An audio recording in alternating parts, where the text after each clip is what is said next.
Good morning. Happy Thursday. I am really excited to be here today. I'm feeling really grounded, and that's what we're going to be talking about today. How to stay grounded and focused while living in this uncertainty and this kind of chaos that we're living in today. You are in the Success Secrets for Business, Family, and Life channel. This is the Coffee Break Show. I'm Vickie Helm, and it's brought to you by the Metadime Digital Network. I want to thank you wherever you are, if you're watching from YouTube or Twitter or Facebook or wherever you're going, if you're listening on iTunes or iHeartRadio or Pandora, wherever you're listening from. Thank you for being here. Today is a very important conversation because we are stirring, our lives are stirring in a lot of chaos right now, more than normal, more than has been there in the past, especially in this pandemic economy, this pandemic as it's taken to the next level. If you're in the United States, you're wondering what's going to happen with the presidency. We don't know yet. We're still looking at what's the president's next move or what the president-elect is going to do. We're just sitting in this unknown. And today I thought to myself, how is it that you can stay grounded? How is it that you can, not be pulled by, things like anxiety or anger, just being angry? How is it that we can manage to be grounded and focused as things transform, fall apart, go away? We are looking at how do we move forward with that? And I just want to say good morning to the people who are coming on. Karen says hi to everyone. Good morning, Karen. Nice to see you on. And here it is, how to stay grounded and focused. Whew, that's a thing to do in this chaotic time. So I want to tell you what I do to stay grounded or focused. And I want to also tell you where I came from. And I want to tell you in a very deep personal way. There was a time when I had panic attacks, and there was a time when I had anxiousness and fear all the time, just all the time. And in my teen years, when I was about 16, I literally could not be left alone. I always had to have somebody with me. 100% of the time, I was that scared all the time. And it was very hard on my family because they couldn't just be rid of me. I mean, it was like babysitting Vickie so she didn't freak out. And I was embarrassed by that. I was ashamed by that. I was ashamed of having what I thought were, tics, I guess, or kind of just a mental instability. And maybe a lot of people are going through that. So if you asked me back then what I was scared of, I couldn't tell you. I couldn't tell you why I was scared of, but I started having irrational thoughts. Like my sister asked me, well, what are you worried about happening if you stay here and you stay by yourself and you're just hanging out with yourself? What do you think is going to happen? Well, I grew up in an area where there was the East Area rapist. We had a serial killer in our area, and I was worried about the serial killer. I didn't want to be alone with them. But then it got to the point where I realized I was afraid of choking and nobody being around to, give me the Heimlich maneuver, the Heimlich maneuver. And what ended up happening was I had irrational thoughts, and I was terrorized by those irrational thoughts. And I don't know how many of you can relate to having irrational thoughts or having panic attacks or not being able to be alone or thinking to yourself somehow that you cannot protect yourself. You cannot, stick up for yourself. You have no boundaries. You have no sense of self. If you have no sense of yourself, you're going to experience these kinds of things, these panic attacks. Now, some of these things can be, reactions to having allergies to something like wheat or, whatever allergy you have. You can have sensitivities that create these things for you. But what happens when you have an onslaught of uncertainty or the unknown? Because if I sat when I was 16 and looked at why I was having panic attacks, one of the things that would be there for me is I was scared of the unknown. I was scared of what might happen. And I was scared of the stories I was telling myself. I did not realize or see how I was actually participating in that little bit of crazy. I didn't see how I was participating in irrational thoughts. I actually believed my irrational thoughts. I didn't actually have a way to separate them at 16 and say, these are irrational thoughts and these are healthy thoughts. And I told you, we talk about it all the time. There's only two things that thoughts can do. They'll either impair you or empower you. And I was having thoughts that impaired me to the point where I couldn't be left alone.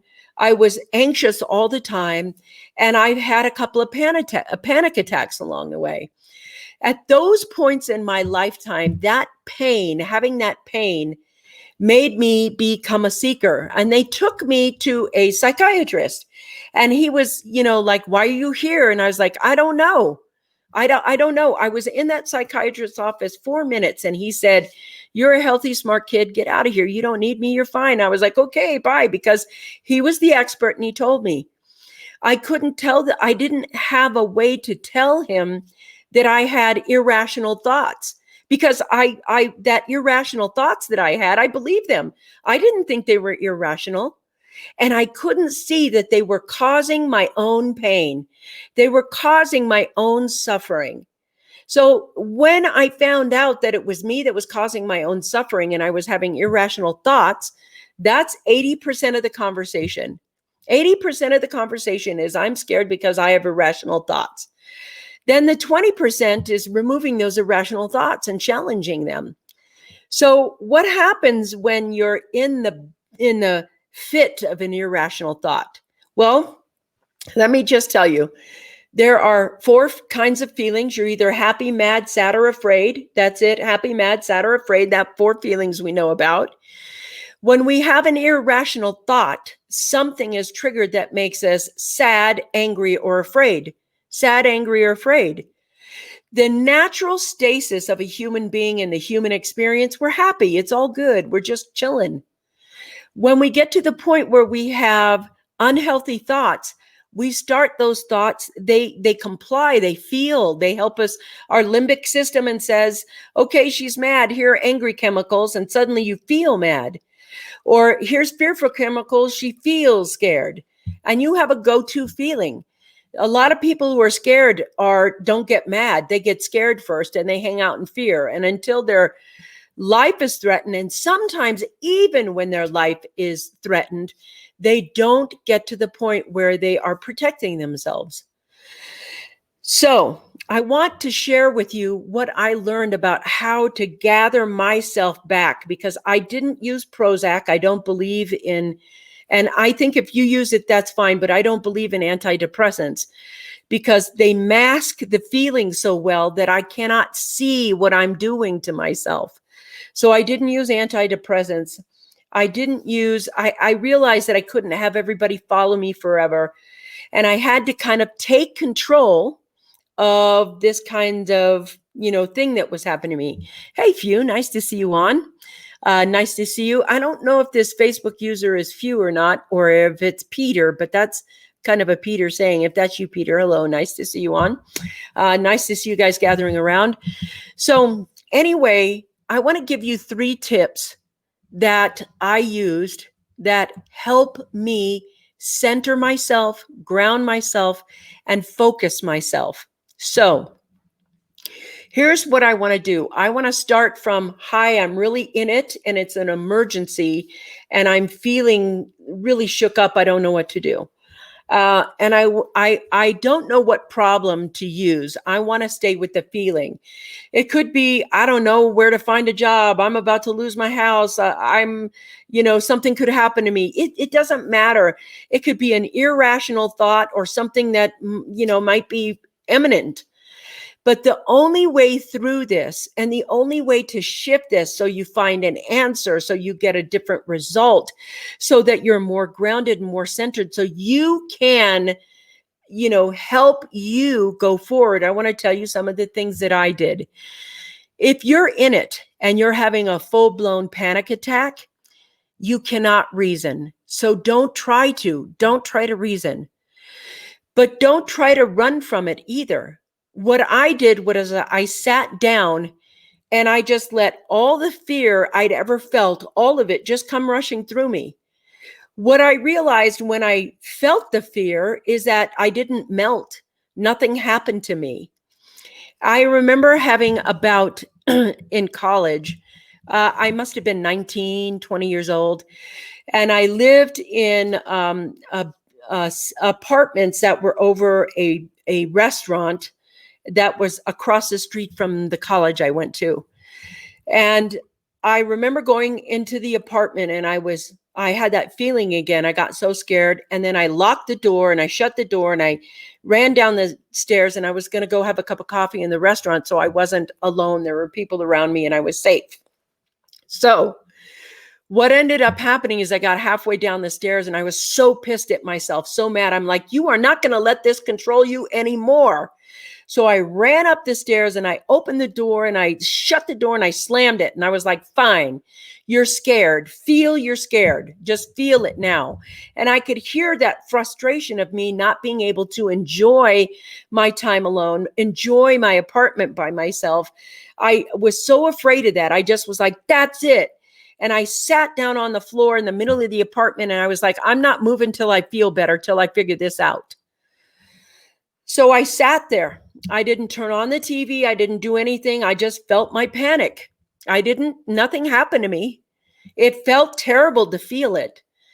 But about 5 minutes in, it started to go away. It started to dissolve and I didn't even realize it.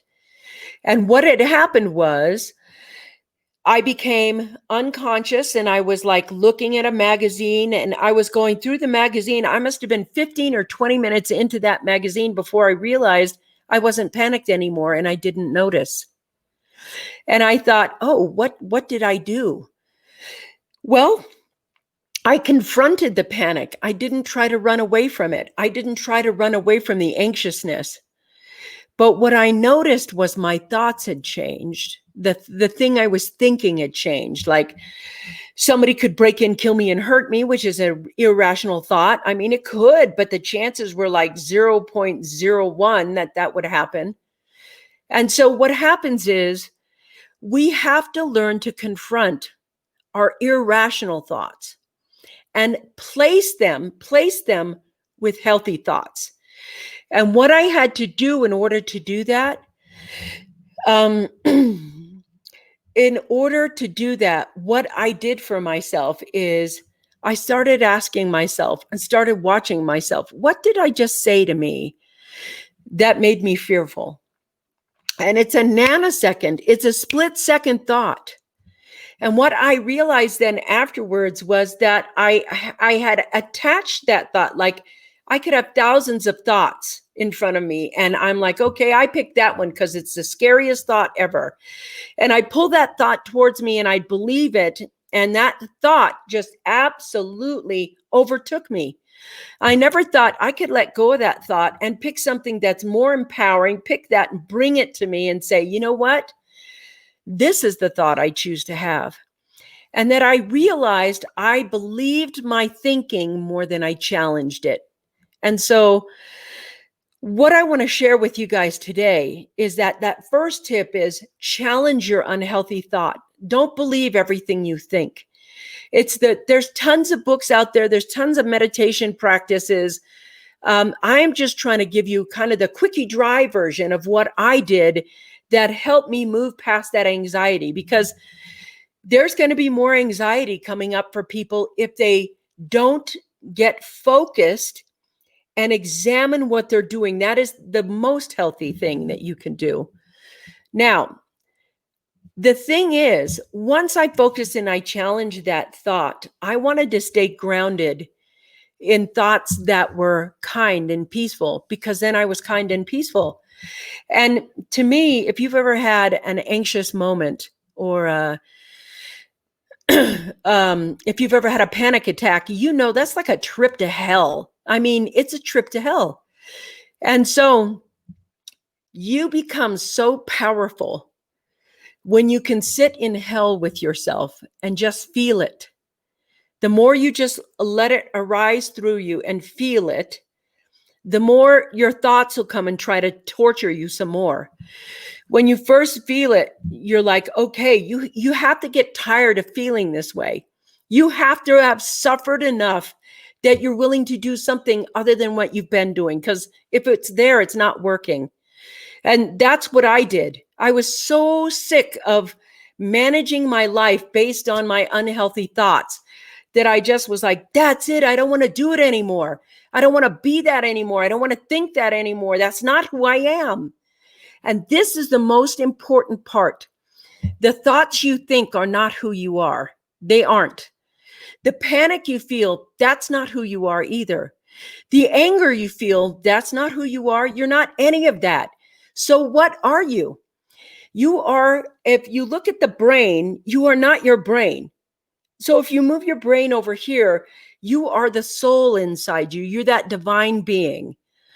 The brain is keeping that divine being down by telling itself scary thoughts, scary thoughts, scary thoughts, angry thoughts, angry thoughts, angry thoughts, confusing thoughts, or whatever kinds of thoughts you use. And if you want to be grounded, really grounded, because what I did when I first stopped my own panic attack, that made me feel empowered as ever before. I've never had anything that was more empowering than me being able to stop my own panic attack just like that. There's something about you that's empowered then. And it's not what you think. It's the person that came up and said, I've had enough of this. It's not your brain that does that. Your brain will feed you the same scary thoughts over and over again. And you aren't your thoughts. You aren't your brain. You're that thing that goes, I'm tired of being like this. I'm tired of feeling like this. This is it. You're not doing this to me anymore. When that happened and I overcame that panic attack, I felt so grounded, so grounded. And sometimes when you get anxious or scared, you're like, I don't know what to do. I don't know what's going to happen. I don't have enough money. I don't. That terrorist inside of you, that terrorist, you need to put that little terrorist in jail. Because you're telling your brain, I don't know what to do. I don't know how to do. Do you know your brain, when your brain and your soul work together, and the soul is the part of you that's actually in charge, it knows what to do. It'll tell you where to go.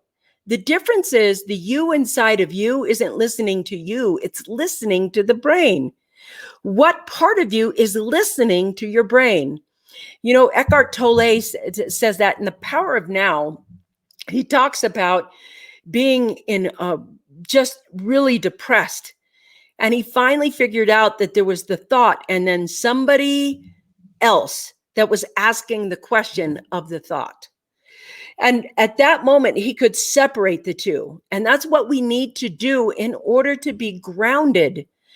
It's a practice. Now, I think they should have taught this skill set in elementary school, like in kindergarten. It's like, here's A, B, C. Here's your thoughts, but here's you. Now, I got to tell you this too. You aren't the feelings you're having. You're not the angry, sad, fearful feeling. You know, that feeling, it's like, oh, it's real. It's true because I feel it. No, that's not true either.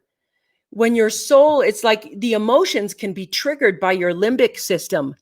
It makes it feel as though your thoughts are real. It validates the way you think, but it's not the truth. And that's the difference. And you learn that over time. You guys, I want to say that I see you guys talking over there. I'll be there in a minute. What you have to find out is who you actually are. So if you're not your thoughts and you're not the feeling you feel, and you're not actually even this body that you have, this is just something that's on loan for a few years. What actually are you? If you want to be truly grounded in this world, I mean, grounded through chaos and everything, it's important to understand who you actually are, because when you begin to live from that place, you'll know where to be. You'll be out of the danger. You'll be out of the way. You'll know what you're doing next. You'll know what to say. You'll have this feeling that'll say to you, just kind of say to you, I know you guys have felt it in an emergency, like, get out of here now, or no, don't take that job. And it doesn't come from your mind. It comes from way deep in your heart. And it's like this knowing that feels very aligned. This knowingness is another form of intelligence that helps lead you through your life.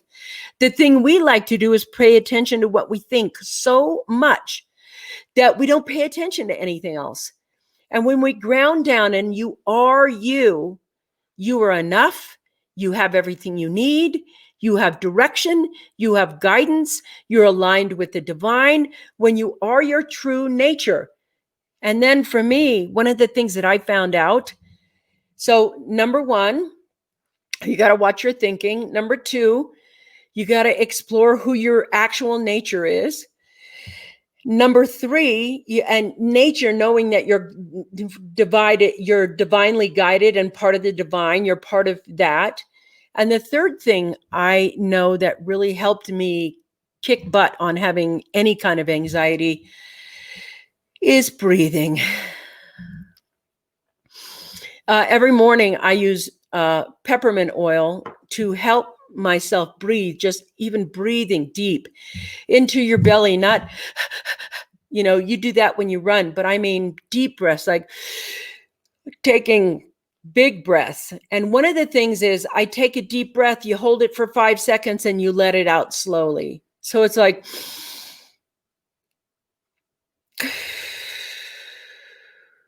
and I do that over and over a few times until my body feels calm.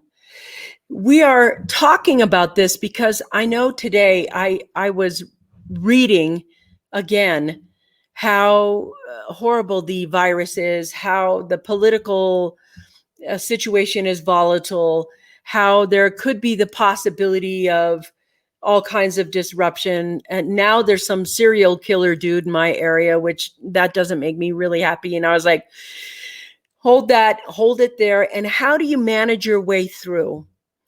Lastly, I know I said 3 tips, but I want to give you the fourth thing I do, because I think this is the most important thing. Visualize what you want, not what's being thrown at you or you see there. Visualize what you want. Now, if you're anxious right now, or if you're super angry, or if you're in a panic attack, visualizing is hard to do.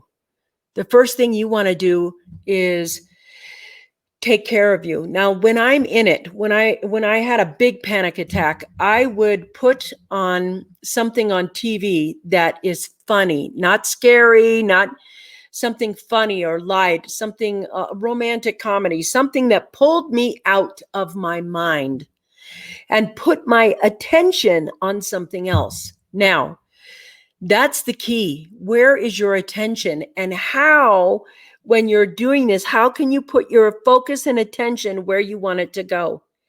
If it's insular and your focus and attention is on that terrorist in your head who keeps telling you scary things and you're like, oh my God, I'm frightened, then you can't think. You have to be kind with yourself. It's like, okay, I'm scared, I'm anxious, and you be kind with yourself and manage it. I mean, if that means I'm so scared right now and a piece of chocolate would make me feel better, that's what you do. If watching a comedy and eating some popcorn while you watch comedy makes you relax, do what makes you relax. If it's go for a bike ride, if it's whatever it is in the middle of that panic attack, you get up and stop serving everyone else and say what's happening to you. The thing that I didn't do was I didn't say I'm panicked or I'm scared. I didn't want anyone to know I had this irrational fear. And because of that, I couldn't get any help. I'm certain if I said I'm having irrational fears, people would have helped me because they loved me. And I was so ashamed of having it, I couldn't speak out. And speaking out is the first thing. Now, I want to talk to those people who are feeling like living isn't a good idea, because living to them means living in fear all the time, or living means that it's just scary and it's just better to be dead. That to me is the worst kind of thought you can have. The thought that says, I'm better off dead. And that those to me are suicidal thoughts. And I'm talking to you out there with suicidal thoughts. Those suicidal thoughts, because the pain is so real, are brought on by thoughts. They're not suicidal actions, they're suicidal thoughts. They're just thoughts. You feel suicidal. You aren't suicidal. If you say, I am suicidal, no, I feel suicidal. No person is born with the I am suicidal. But the more you label yourself, I am this, the more you become that. If you say, I feel suicidal, you can separate the I am from the feel and notice that you can feel angry and it goes away. You can feel happy and it can go away. You can feel excited and it goes away. You can feel depressed and it can go away. But when you say, I am this, you become this. When you say, I'm feeling this, it's temporary. And the truth is, right now, as painful as it is, you are saying painful things to yourself. And it could be, nobody wants me. Life isn't worth living. I suck. Nobody believes in me. I lost my marriage. I lost this. All those are horrible thoughts. They're horrible thoughts and they feel bad. And let me just tell you something.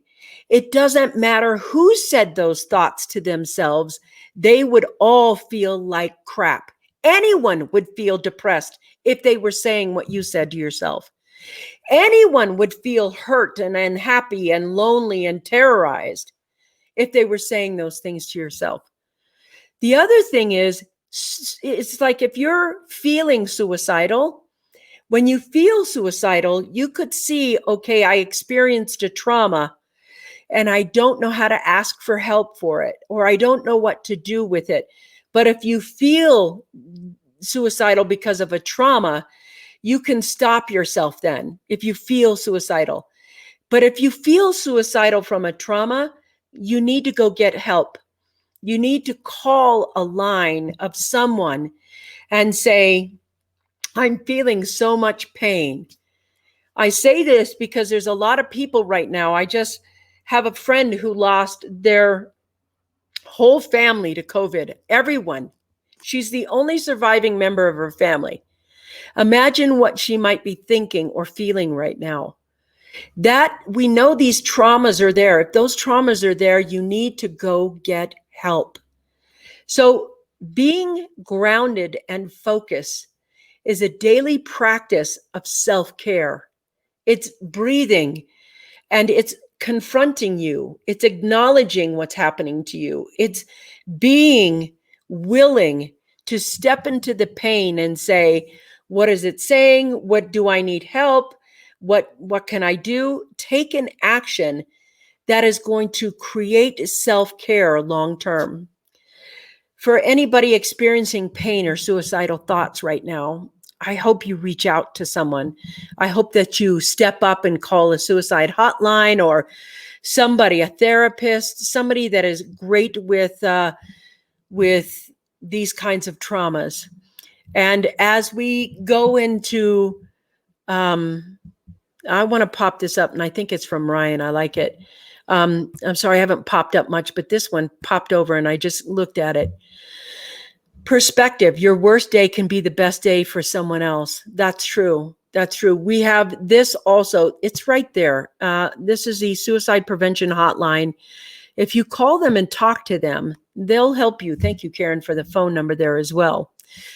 But you are more than your pain. You are more than what you're telling yourself.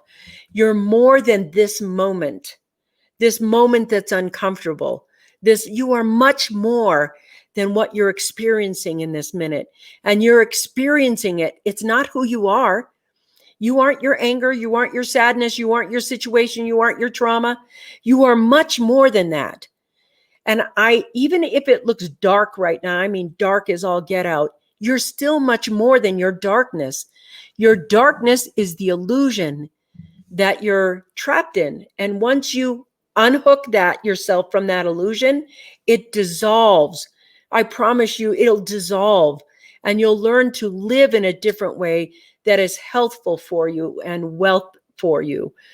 That's what I have to share with you today. Thank you for always sharing your heart with us, Vickie. Thank you so much for being willing to be with me while I do it. I really know the pain and suffering that can be in the world. But I'm going to tell you, there's greatness in you just as much as there is pain. And what you're going to have to do is get tired. I'm tired of being this way. I'm done with this. I'm going to go through and get this trauma healed, or I'm going to go through and find an answer for this. You have time. You are not suicidal. You're feeling suicidal. It's just a feeling. And I promise you, this too will pass. If it's a trauma, please go get help. All right, you guys, tomorrow is Friday, and I will see you Friday. Until then, be grounded, be focused, and be kind to yourself. Just be kind. All right. Mwah. Peace out. See you later. Really, go be gentle.